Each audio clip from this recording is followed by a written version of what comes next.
We don't tell the right stories. Or when we do, we tell them wrong. We focus on the wrong parts. Like there's a story we like to tell ourselves about life. In the story, we will grow up, go to college, have a career, get married, have a family, grow old, and when, after a very long life, it is time to get our affairs in order, life will let us know.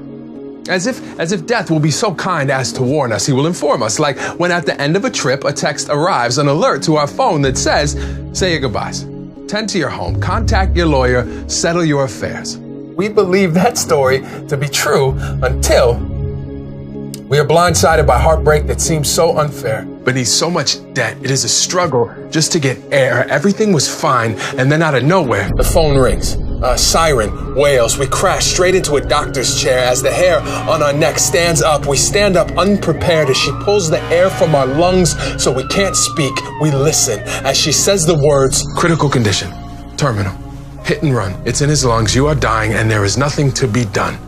And when we tell the story of life insurance, that's the story we tell. We focus on death, the tragedy, the sadness, but that's telling it wrong. And I'm not saying there isn't pain or heartache or sacrifice. Of course there is.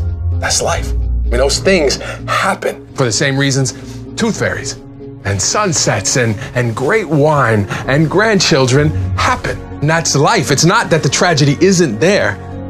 It's that it isn't all that's there. I mean, there's so much more. I mean, in all this hopelessness, hope is. But to see it, we have to shift our focus.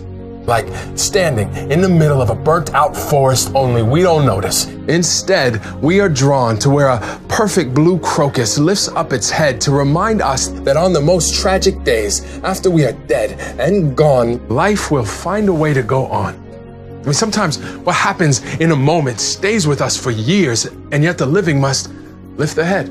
Persevere. That is why at some point in the middle of all those tears, a laugh, a memory finds its way out. And when it is needed most, a check appears with a memo line that may as well read, despite the fact that my body is no longer here, I still am. My love lives. Even though I don't, my presence will be present. Even though my body won't. As sure as death is part of life, life is also part of death. So when your last exhale will wait no more, your loved ones will pick it up from the bottom of your lungs, place it lovingly onto their own, and complete your breath. The heart can stop beating, even as it refuses to. The body can stand tall, even as it is laid to rest. But it will, only if you choose to ensure that a check will check on them on your behalf for years after you've left, because the answer is no.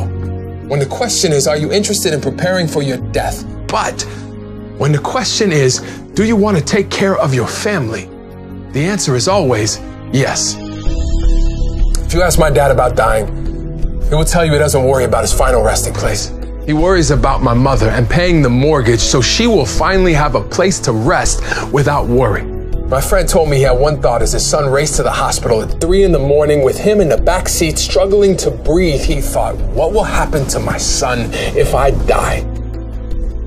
I mean, that's life. He told me later. He said, that's how it works. Real love means it happens to you both. We don't buy car insurance for when we get hit. We buy it for when we hit someone. We don't buy life insurance for when we die. We buy it for when they don't. We buy it because when we love someone, we want to protect them from any added despair, any hardships that can be spared, to experience the happiest moments, even when we won't be able to experience them beside them. And it gives us comfort to know if we aren't able to have those moments, we can provide them.